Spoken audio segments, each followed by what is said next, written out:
और रिकॉर्ड बन गया है कि पूरे जिले की पहली लड़की बनी हूँ कि 60 लाख की कार अपने नाम पर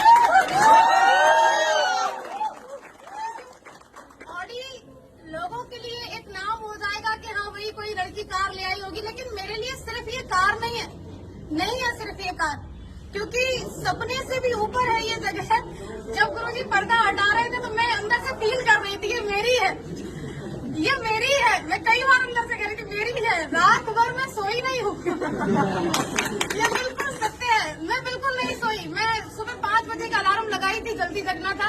अलार्म तो मुझे जगाया ही नहीं है, आज मैं अलार्म को जगाई। पूछ रही हूँ आप कहाँ पहुँचे।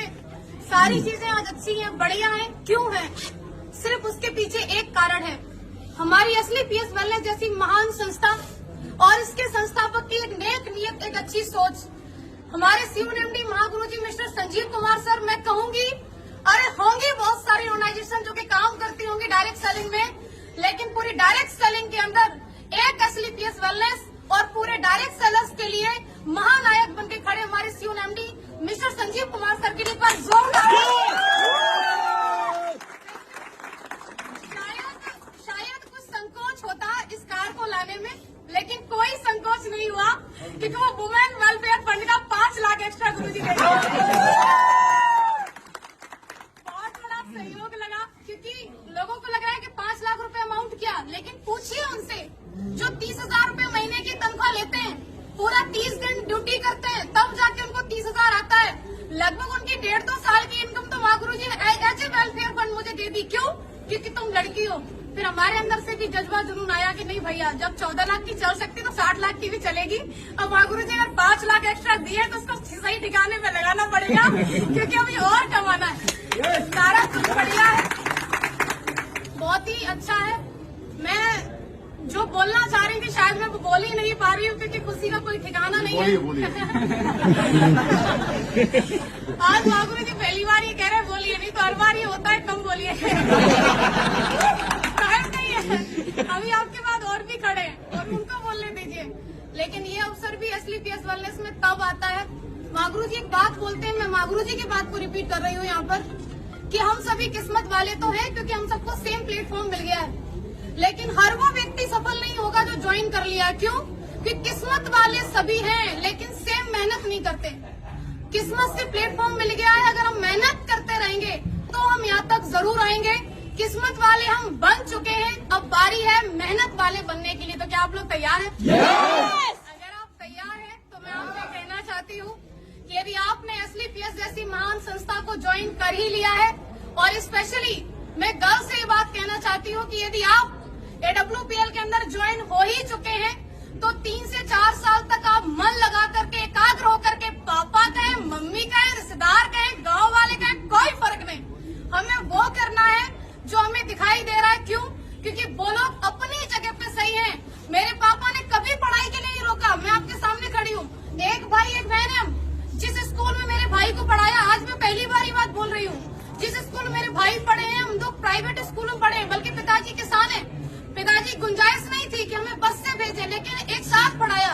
हमेशा मेरे पिताजी एक बात बोला करते थे बचपन में कि आप, तुम दोनों मेरे लिए बराबर हो, मेरे लिए ज्योति सौरभ दोनों बराबर हैं। आप मुझे बताइए, बेटी हर कोई नहीं चाहता, उसका कारण भी बेटियां बनती है ना, कि वो शादी के बाद बोलती है अब तो मैं यहाँ आ गई हूँ, अब तो मेरा यही परिवार है, अब तो जो मैं कमाऊंगी वहाँ देंगी। कौन बाप चाहेगा मेरे घर में बेटी पैदा हो?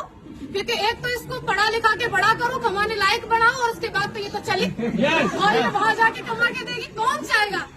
लेकिन मुझे ऐसा लगता है कि हर उस बेटी को चाहेगा, हर एक बाप जो उसी के यहाँ पर कमाने लायक बने और उसको कमा करके भी दे और उसको ला करके खड़ा करे ऑडी के शोरूम में, पापा ये गाड़ी तो आप ही की है।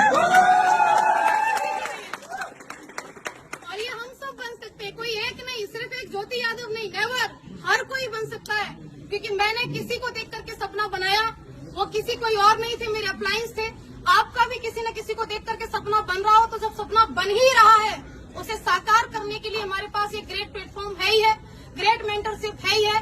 उसके बाद मैं उन लोगों से कहना चाह रही हूँ कि जो लोग आज असली पीएस में ज्वाइन है और कहीं न कहीं है, सुन तो रहे होंगे आप, ये बात तो क्लियर है, और जो अभी मन बना रहे हैं आप लोग देखते बहुत हो, ये आपकी बहुत कमी है कि आप सिर्फ देखते ही रहते हो। अगर आप देख रहे हो तो मैं कहूँगी डिसीजन लीजिए, और अगर डिसीजन ले लिया है तो 3 से 4 साल तक मन लगा करके आप काम कीजिए। अगर आप 3 से 4 साल तक मन लगा के काम करती हैं, स्पेशली फॉर गर्ल्स, आपने ज्वाइन कर लिया है WPL को और आप 3 से 4 साल तक काम कर सकती हैं, तो आप भी शादी से पहले ऑडी लेके आ सकती हैं। Thank you. अगर हमें चाहिए तो हमें काम करना होगा, हमें यहाँ पर मन लगा के लगे रहना होगा। और आज मुझे अवसर मिला है मेरे अप्लायंस को भी सुनने का। मैंने बहुत बोल लिया, तो शायद मैं सब कुछ नहीं कहने वाली थी। और मैं रियली थैंक्स करना चाहूंगी अगेन सभी मेंटर्स का, SLPS वेलनेस का, रिजल्ट ओरिएंटेड प्रोडक्ट का, क्योंकि अगर प्रोडक्ट इतने अच्छे नहीं होते तो मैं किसी को एक बार दे सकती थी लेकिन दोबारा कभी डिमांड नहीं होती। लेकिन प्रोडक्ट इतने यूनिक मैं दिए एक को, लेकिन 10 से डिमांड आई, रिजल्ट की वजह से आई। और सबसे बड़ा धन्यवाद आप सभी लोगों का, क्योंकि आम दिन को आप सभी ने खास बना दिया अपनी मौजूदगी दर्ज करावा करके। क्योंकि लखनऊ के अंदर लास्ट में एक बात छूट रही थी, गुरुजी कह दूं क्या? मुसीबतें रियली में बहुत आती हैं। जो लोग मुसीबतों का पल्लू पकड़ के बैठे रहते हैं वो घर ही रहते हैं। जो लोग औरतों के लिए बात बोलते हैं कि अगर ऐसे ही हो तो चूड़ियां पहन के बैठ जाओ, उनके लिए मैं ये बात कहना चाहती हूँ, चूड़ियां सिर्फ औरतों के हाथ में नहीं होती। कई सारे मर्द जिनके हाथ में दिखती नहीं है लेकिन होती है। चूड़ियां किस बात की? चूड़ियां उनके परिवार के बंधन की बताते हैं, चूड़ियां उनके नाम की बताते हैं। अरे मेरी रेपुटेशन का काम नहीं, चूड़ियां उनकी नौकरी की बताते हैं। ये सब चूड़ियां ही है और क्या? आपको एक 50,000 की इनकम से कोई व्यक्ति 100 करोड़ का बिजनेस प्लान दे रहा है और आप कह रहे हैं हमारे पास तो परेशानी है, हमारे पास तो मरने का टाइम नहीं है, हर जगह मुसीबत है। ये गाड़ी आपको क्या लग रहा है ऐसे ही आ गई? नहीं, लड़के होके गाड़ी ले आए। कैसे? मेरे साथ ही हुआ। मेरा लोन बिल्कुल क्लियर। बुजुर्ग है वो जिन्होंने मेरा लास्ट में आके कैंसिल किया, तो मैं बता रही हूँ आपको। गुरुजी अगली साल उनका रिटायरमेंट है, BOI में है वो। फाइल हमारी पहुंची क्योंकि 50 लाख वाला जो वैसे ना वो दूसरी बैंक होती है वहाँ रेफर किया जाता है। उनका पहला सवाल, आपके पास पहले से गाड़ी है? हमने बोला हाँ। आपकी किस बराबर चली? बोले हाँ। सिविल कितनी है? 806 तक की मेरी सिविल थी। बोले ठीक है, दूसरी गाड़ी क्यों ले रही हूँ? उन्होंने ऐसे करके पूछा, दूसरी गाड़ी क्यों ले रही हूँ? तो मैंने बोला जरूरत है। तो बोले ऐसी क्या जरूरत है, मैनपुरी में रह के तुम्हें इतनी बड़ी गाड़ी की जरूरत क्या? अरे मैनपुरी में उनका ब्रांच, पैराडाइज स्कूल के सामने ब्रांच है बैंक ऑफ इंडिया का। तो आप सोच के देखो, क्या उनका सवाल था? नहीं, सवाल था उनकी नौकरी का। अगली साल रिटायरमेंट है, उनके बारे में जान करके पता चला कि उनके बेटे की शादी में क्रेटा मिली है। अब बेटे की शादी में क्रेटा मिली है और ये लड़की जा रही है, बोली मेरा लोन क्लियर कर दो, हमको 60 लाख की कार चाहिए। छाती पे सांप नहीं रहेंगे। 5 से मुसीबत खत्म हुई। एक बढ़िया व्यक्ति मिले, उन्होंने सिविल की वजह से 1 दिन के अंदर लोन किया। मैं कहूंगी बिल्कुल भी लोन किसी वजह से नहीं हुआ, 1 दिन के अंदर लोन हुआ, सिविल की वजह से हुआ। फिर सबसे बड़ी मुसीबत हमारा मैनपुरी का नंबर, हमने नंबर ले लिया मैनपुरी का और हमारी गाड़ी आ रही है वहाँ से, दिल्ली से, मोती नगर से। माँ गुरुजी सारा कुछ फाइनल, फिर गाड़ी अटक गई। हमने बोला ये आना नहीं चाहती है क्या?